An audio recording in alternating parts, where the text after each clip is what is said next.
This video was brought to you by Noble Knight Games. More about them later.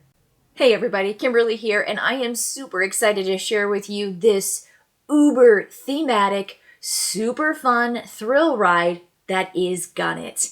Players are in a getaway car, and you are essentially sitting in the car. So if you have the back right seat, you're sitting in the getaway car right here. And there are the other players at the table that are sitting in the four seats so that you all are sitting kind of where you are so you can see the direction with which you can fight your way out. So you've got a seat, you've got a location in the car. This is the crew car. This is our car, and we have 4 hit points because this is a cooperative game. 2 to 4 players are going to, again, drive and shoot their way out based on a mission. Now, each game takes about 15 to 30 minutes. In this case, I've got the Gun It. I mean, this is so cinematic. This is the theme part of Gun It that I just dig into. So we're playing Gun It, the classic movie, 1967. We've got the lovely flavor text. We have the setup for the reason we're driving our car down the road. Then we've got our goal. We have to reach a certain level of excitement points. And if we do a really good job, we have essentially shared all that secret intel that we had with the media. We have 6 rounds to complete this. There are all these other movies too. You can play Hidden Curves. You can do Make It a Double. You can do The Reckoning Road, Run and Gun. I mean, these are just so fun and thematic. The Chaos Cleaners.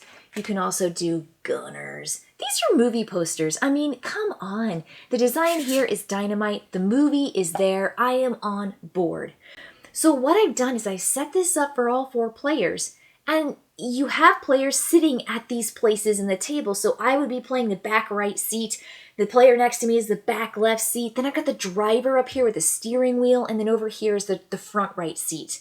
And players are going to receive 3 cards. They're going to receive essentially their placement, their time in which they will act, because we are going to program, and that's going to be under the gun. We have a time limit as a group to figure out who gets what cards. We're going to have the order in which we execute the round. That's your number, so first, second, third, fourth.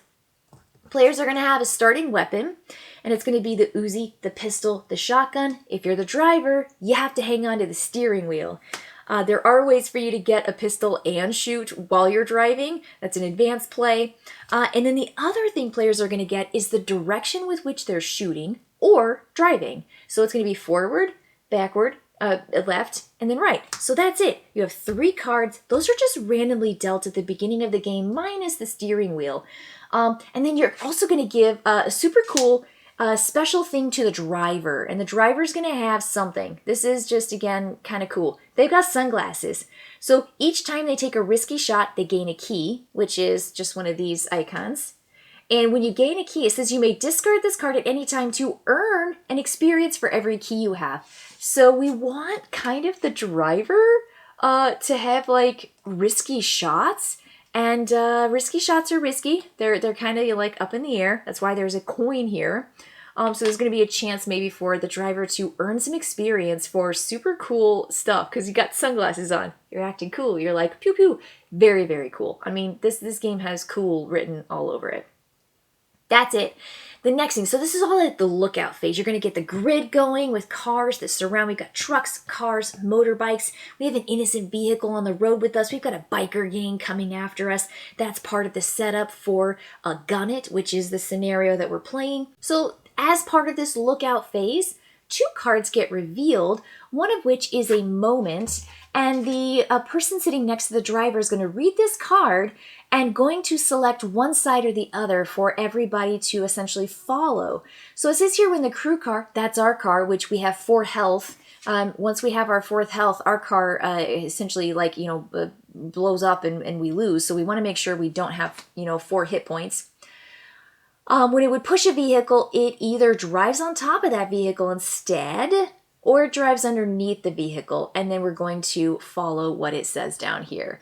So this is a fun way for players to essentially have a super cool special moment that happens in each round, and it again just amps up that fun, it amps up the excitement, the theme, and the action, because this is all about a kind of real-time car chase action, and it kind of reminds me of Fast and Furious. I am like, again, just down for this.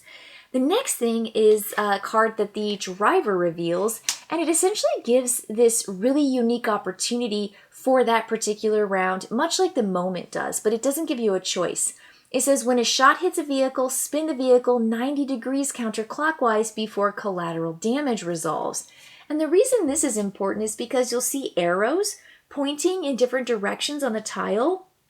When that tile is essentially met its hit points, so in this case, the biker gang just has 1 hit point, it is going to do collateral damage in all the directions that it says. So if this gets a damage, it's going to then shoot a damage up here and shoot a damage over here. Well, 1 damage explodes this driver, which sends a damage over here.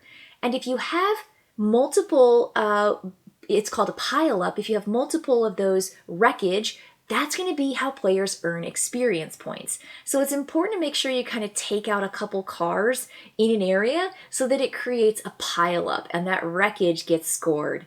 The other thing you're going to get points for at the end of the round is for how many spaces are adjacent orthogonally to the crew car. If they're empty, you get an experience point, 1, 2, for each of those spaces that are empty. And then you're going to repopulate at the start of the round. So there's just a whole bunch of fun and excitement and really cool strategy with how players are going to navigate the second phase, which is that planning phase. So we've done the lookout phase, and now you've got this 2-minute timer. You turn it over, and everybody at the table all at once is going to try to figure out, do I need to go 4th or do I need to go 3rd? Do I need to go 2nd? You need to go 1st. So they trade 1 for 1, and it has to be equal and it has to be willing.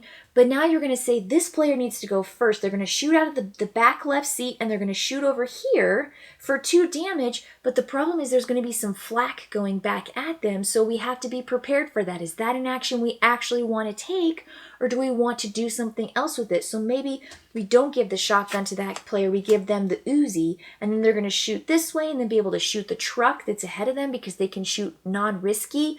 Oh no, but we got to make sure the driver is not going backwards, that they're driving right. And you are going to be exchanging, as long as all players end the round and they've got a time in which they get to act, a weapon which they get to, or the steering wheel, shoot with, and then the direction. This is a 2-minute phase. You just run your timer and you run it down until hopefully you got all your stuff communicated, and then we execute. We just simply look at, okay, first player's going to go.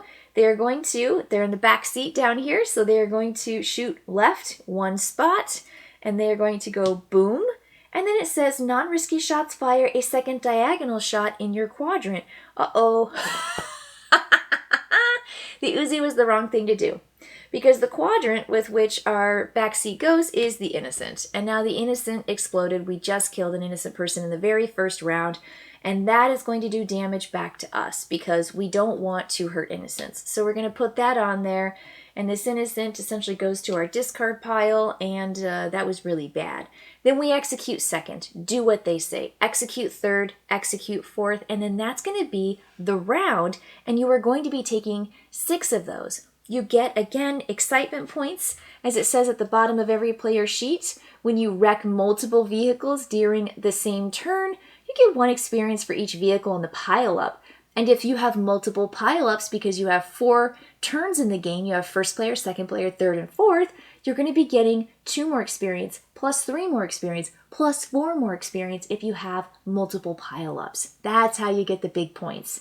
Then you get those spaces for open orthogonal spaces at the end of the action phase. That's it.